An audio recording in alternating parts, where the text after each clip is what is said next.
ចាជម្រាបសួរបងប្អូនពុកម៉ែមីងមាទាំងអស់គ្នាដែលបានចូលមកទស្សនាវីដេអូរបស់នាងខ្ញុំនៅក្នុងបេលានេះចានៅក្នុងថ្ងៃនេះនាងខ្ញុំមាន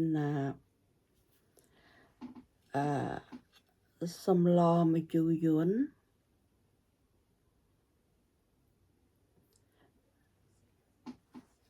ហើយនឹងខ្ញុំមានបាយសបន្តិចបន្តួច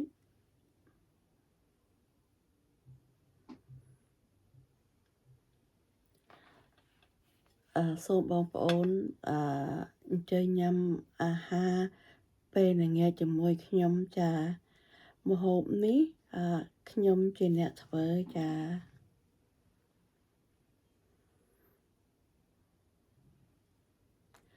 នេះគឺជាអាហារពេលល្ងាចរបស់នាងខ្ញុំចា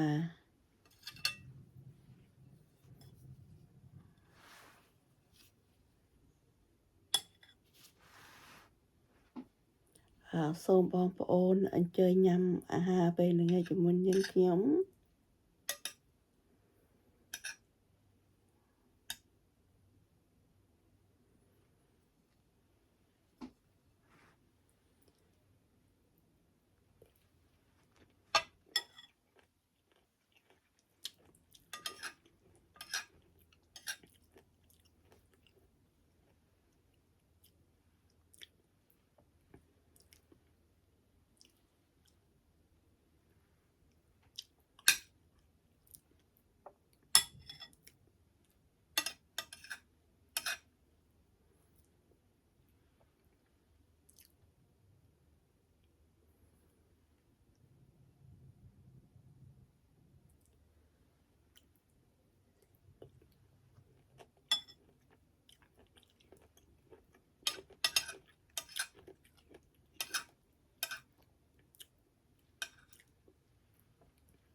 អរគុណបងប្អូនដែលបានចូលមកទស្សនាវីដេអូរបស់នាងខ្ញុំនៅក្នុងពេលនេះចាជម្រាបលាសង្ឃឹមថាខ្ញុំនឹងជួបបងប្អូនតាមវីដេអូផ្សេងទៀតចាអរគុណបងប្អូន